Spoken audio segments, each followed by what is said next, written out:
Harry Williams here for SevereMMA at Cage Warriors 146 in Manchester, alongside Levi Steedman, who recently picked up a first professional win after some hard battles in the pro ranks, and as of recent time you just can't seem to get another opponent, and it seems to be really pissing you off.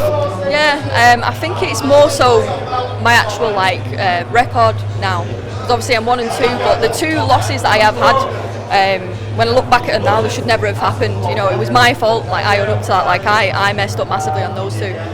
But I've just come on so much through Abdul Chowdhury at Wayfarer Academy that I'm trying to get the fights in to prove that my record isn't what it seems. But it just seems really hard to get, because you think if you beat me, then you beat a 1-2. But then if you get lost, if you get beat by me, then you've got beat by a 1-2. So it's I'm in that sticky position at the moment. So yeah, but we know if we look at your record, like Meg Morris and that, you know that you haven't been in there with the journey women of the scene. You have had really tough fights.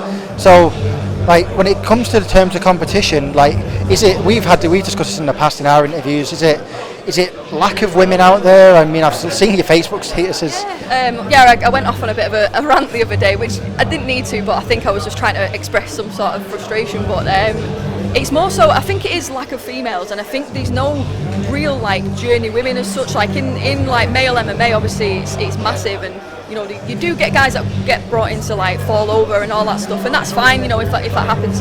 But I think with female MMAs, you either have really good girls, and then the odd few that might just do it for a bit of fun, and then there's nothing in between, and then people try to protect the records and stuff, which again I understand, but at this point it's you really do need to get signed somewhere and get the fights, otherwise it's trying to find them, picking them here and everywhere, and it's really difficult. So I think the hard thing as well is without getting these fights, you can't build a fan base to sell tickets, and then a lot of promoters, and I get it, a lot of promotions want ticket sellers, but if you're not putting the girls' fights on, then how are we going to sell the tickets? So it's just one of them. But I think at some point, especially with how good female sport is now, the rugby, the football, obviously MMA coming through, it should be, I think female MMA should be pushed a lot further, but we're starting to see it, which is really good. Molly at MSG tonight, so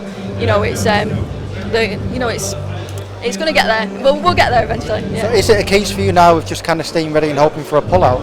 Yeah, well, I'm hoping after, funnily enough, the status that I did put out, I had quite a lot of people message me in quite a different, few promotions and stuff, and I've got some good offers through, so that's really good. I finally, I'm hoping by next year, January, that I'll have a promotion and a platform to prove that the 2 losses on my record were a bit of an anomaly. So, I'm really looking forward to that. Can't wait for it. Yeah. So hopefully we'll see you in a much better, much more adventurous 2023 than 2022. Hopefully. I can't go another year with just one fight. I want to be active. I'm in the gym every single day. I'm coaching every day as well. So my fight IQ just literally keeps going. It keeps getting better, and I just want to get in there now. And coming to shows like this is mint, because obviously you can see the step above and the other levels that people are at, and where you eventually want to be. So yeah, it's really good. Well, we'll wrap it up there. Thank you again for your time. Hopefully we'll see you in a much more active 2023. Hopefully.